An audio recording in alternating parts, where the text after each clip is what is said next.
I am here with Park Ranger Robert Ambrose, and I've had a lot of people ask me about the CCC and the United States military. Robert, can you tell my viewers about that a little bit? Yeah, Bill. The CCC is literally initially called Emergency Conservation Work during the Great Depression, and it stood up in 1933 when President Franklin Roosevelt, wanted to create this program to do these conservation projects in these state parks and other lands. The Bureau of Land Management kind of stuff, the forest projects, the state park projects, the national park projects, et cetera, et cetera. They needed somebody to be able to stand this up quickly and get it going. And there was only one group that could handle mass amounts of young men at one time to make this happen, and that was the United States Army. So the United States Army is put in charge of the CCC camps, and they are in charge of the logistics of it. So using Fort Frederick as an example, our camp here, when the enrollees show up here in 1934, they are initially in a tent city camp, in Army tents.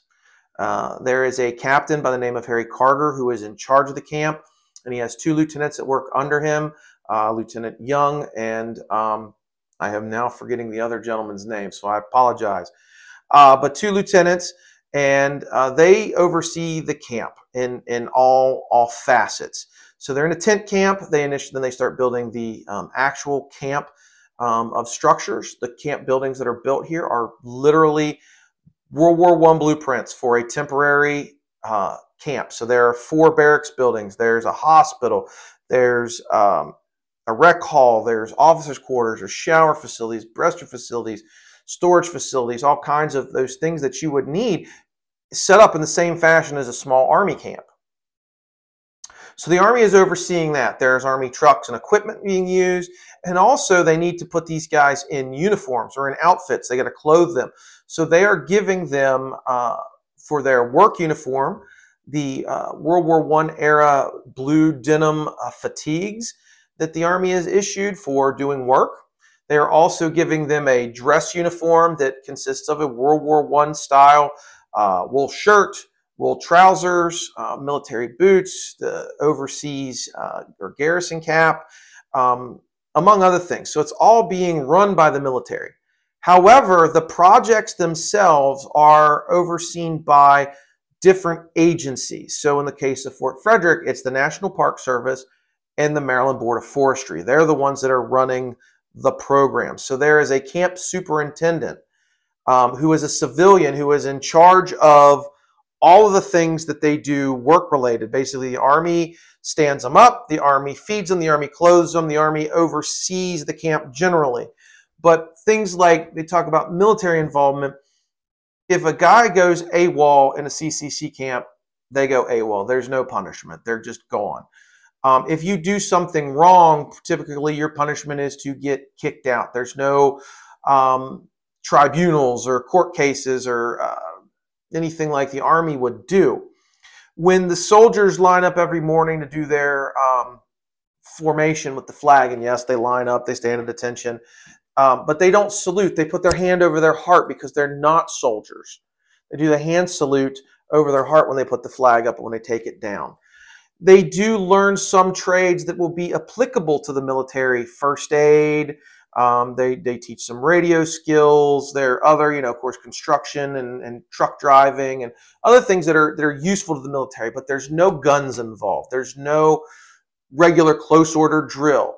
It is a civilian group that just is overseen by the military to help make it go. From 1933 to 1939, 38, pretty much very civilian in nature.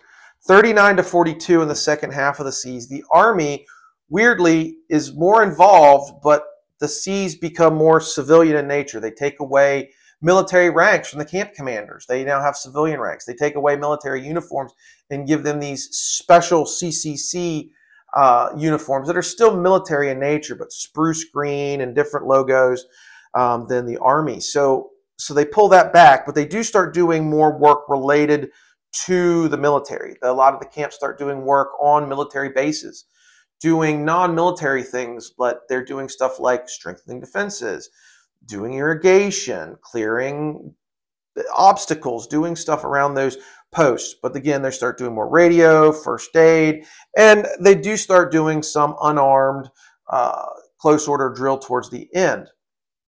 The one reason that everybody thinks that the CCC and the Army is so connected is because so many of the boys that enrolled in the CCC will eventually join the Army during World War II. And Army officers always said they knew a CCC enrollee, a former CCC boy, when they came to the Army because they knew how to live in a barracks. They knew how to police the grounds. They knew how to make a bed. They knew how to wear the uniform because they had had this experience where they had been thrown into this military-esque situation with people from across the country and had to learn to live. So by the time they joined the Army, they already had some discipline, already had that stuff, so that set them ahead. And usually your best NCOs had been members of the Civilian Conservation Corps.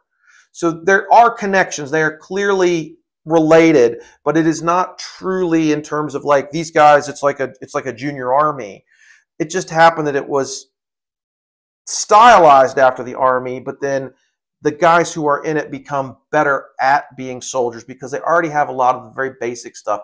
You have to teach soldiers, civilians, to become soldiers beforehand. So yeah, it is a very hand in glove thing.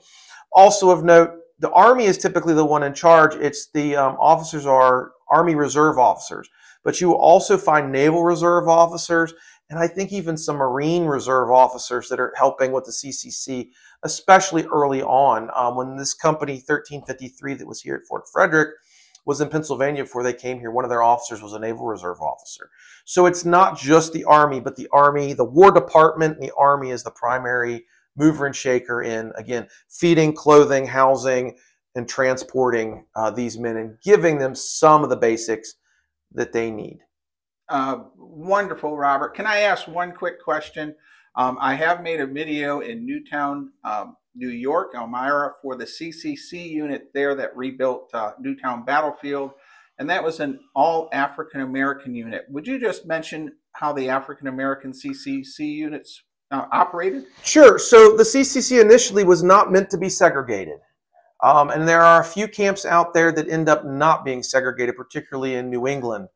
But for the most part, it's a segregated thing because racism was pretty rampant and a lot of people had that sort of not in my backyard kind of situation.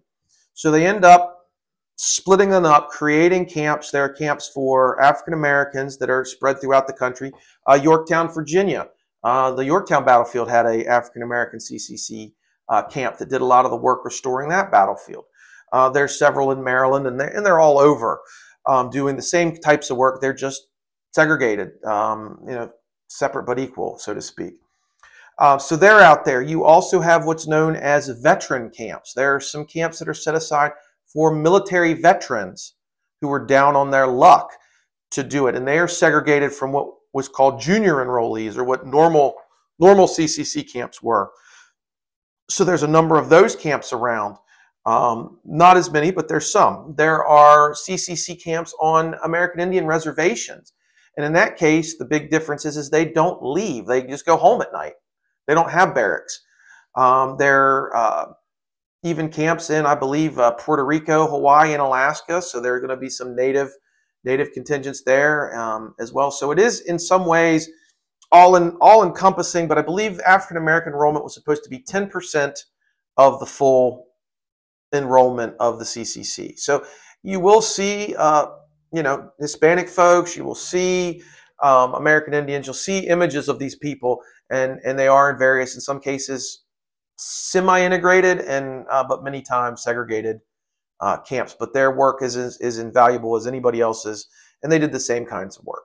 All right. Well, Robert, before I close this out, is there anything else you'd like to say before we call it a day here at Fort Frederick? I just thank you, Bill and Goober, for coming out and helping promote this story, promote our site, promote this history.